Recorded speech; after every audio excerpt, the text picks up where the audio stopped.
Hi friends, my self doctor Shashi Boricha आपका मेरे channel पे बहुत बहुत स्वागत करती हूँ। आज मैं आपको एक कंडीशन एक्सप्लेन करूँगी जिसका नाम है गॉल स्टोन। मैं आपको बताऊँगी कि ये क्या होता है, इसमें क्या क्या सिम्टम आते हैं, इसके कॉज क्या है और साथ ही साथ कुछ होम्योपैथिक मेडिसिन जो आप इस कंडीशन के लिए यूज़ कर सकते हैं। लेकिन उससे पहले आप प्लीज़ मेरे चैनल को सब्सक्राइब कर लीजिए और जो बेल आइकन है उसे प्रेस कर लीजिए ताकि आपको मेरे आने वाली वीडियोज़ का नोटिफिकेशन मिलता रहे। तो चलिए स्टार्ट करते हैं। सबसे पहले आखिर गॉल स्टोन क्या होता है? तो गॉल स्टोन एक तरीके का बाइल स्टोन होता है जो आपके गॉल ब्लैडर में डिपॉजिट होने लग जाता है। बाइल एक तरीके का डाइजेस्टिव फ्लूइड है जो लीवर सीक्रीट करता है और उसे गॉल ब्लैडर में स्टोर कर देता है। गॉल स्टोन का साइज़ काफ़ी ज़्यादा वेरी करता है, ये स्मॉल साइज़ का भी हो सकता है और लार्ज साइज़ का भी हो सकता है। अब मैं आपको इसके सिम्टम बता देती हूँ कि अगर किसी पर्सन को गॉल स्टोन हुआ है तो उसमें आपको क्या क्या सिम्टम्स दिखाई देंगे। तो ज़्यादातर केसेस में ऐसा देखा जाता है कि पर्सन की बॉडी में कोई भी सिम्टम्स नहीं आते हैं, लेकिन जब कोई ब्लॉकेज होने लग जाता है डक्ट में स्टोन के वजह से तब पर्सन को सिम्टम आ सकते हैं। पर्सन को सडन और रैपिडली इंटेंसिफाइंग पेन हो सकता है अपर एब्डोमिनल एरिया में।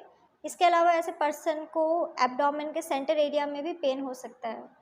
इसके अलावा कई बार पेन बैक साइड में माइग्रेट हो सकता है या फिर पर्सन को शोल्डर में भी पेन हो सकता है। गॉल स्टोन का पेन पर्सन को राइट शोल्डर में हो सकता है। इसके अलावा ऐसे लोगों को नौजिया और वॉमिटिंग की कंप्लेंट भी हो सकती है। अब मैं आपको इसका कॉज बता देती हूँ कि आखिर क्या रीज़न है किसी पर्सन को गॉल स्टोन होने का। तो अब तक कोई भी एग्जैक्ट कॉज नहीं पता, लेकिन ज़्यादातर केसेस में ऐसा देखा जाता है कि अगर आपके बाइल जूस में कोलेस्ट्रॉल का लेवल ज़्यादा है तो आपको गॉल स्टोन होने के चांसेस काफ़ी ज़्यादा बढ़ जाते हैं।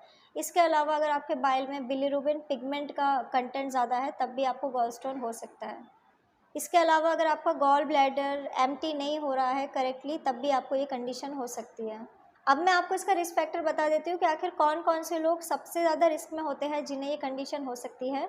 तो जेंडर एक बहुत ही इंपॉर्टेंट रिस्क फैक्टर है। अगर आप फीमेल है तो आपको गॉल स्टोन होने के चांसेस काफ़ी ज़्यादा बढ़ जाएंगे। इसके अलावा एज एक बहुत ही इंपॉर्टेंट फैक्टर है। 40 से ज़्यादा एज के लोगों में गॉल स्टोन होने के चांसेस काफ़ी ज़्यादा बढ़ जाते हैं। इसके अलावा जो लोग ओवर वेट है, ओबेस्ड है, ऐसे लोगों को भी ये कंडीशन हो सकती है। अगर आपकी लाइफस्टाइल सेडेंट्री है, आप ज़्यादातर बैठे ही रहते हैं, फिजिकल एक्टिविटी कम है, तो ऐसे लोगों को भी गॉल स्टोन हो सकता है। इसके अलावा जिन लोगों की डाइट में फाइबर का कंटेंट कम है या फिर जिन लोगों की डाइट में फ़ैट बहुत ज़्यादा है, कोलेस्ट्रॉल बहुत ज़्यादा है, तो ऐसे लोगों को गॉल स्टोन होने के चांसेस काफ़ी ज़्यादा बढ़ जाते हैं। इसके अलावा अगर किसी पर्सन का सडनली वेट लॉस हुआ है तो ऐसे लोगों को भी गॉल स्टोन हो सकता है। कई सारी मेडिसिन भी रिस्पॉन्सिबल है जिसके वजह से आपको गॉल स्टोन हो सकता है। अगर आपको ऐसी मेडिकेशन यूज़ कर रहे हैं जिसमें एस्ट्रोजन है, जैसे कि ओरल कॉन्ट्रासेप्टिव पिल्स हो गई या फिर हार्मोनल थेरेपीज़ हो गई, तो उसके वजह से भी आपको गॉल स्टोन हो सकता है। अब मैं आपको कुछ होम्योपैथिक मेडिसिन बता देती हूँ जो आप इस कंडीशन के लिए यूज़ कर सकते हैं। तो मेडिसिन जैसे कि आप चैलिडोनियम 30 पोटेंसी में यूज़ कर सकते हैं, आप कार्डस मैरियानस 30 मेडिसिन का यूज़ कर सकते हैं। इसके अलावा आप लाइकोपोडियम 30 मेडिसिन को यूज़ कर सकते हैं। ये सारी की सारी मेडिसिन गॉल स्टोन के लिए बहुत ही यूज़फुल मेडिसिन है। आपको 4 ड्रॉप दिन में 2 बार डायरेक्ट अपने टंग के ऊपर इस मेडिसिन को लेना होगा। सो फ्रेंड्स, ये था गॉल स्टोन। मैंने आपको बताया कि ये क्या होता है, इसमें क्या क्या सिम्टम आते हैं, इसके कॉज क्या है और साथ ही साथ कुछ होम्योपैथिक मेडिसिन जो आप इस कंडीशन के लिए यूज़ कर सकते हैं। तो अगर आप किसी भी कंडीशन के लिए मुझसे कंसल्ट करना चाहते हैं तो आप मुझे मेरे व्हाट्सअप नंबर पे मैसेज कर सकते हैं, मैं आपको रिप्लाई करूँगी।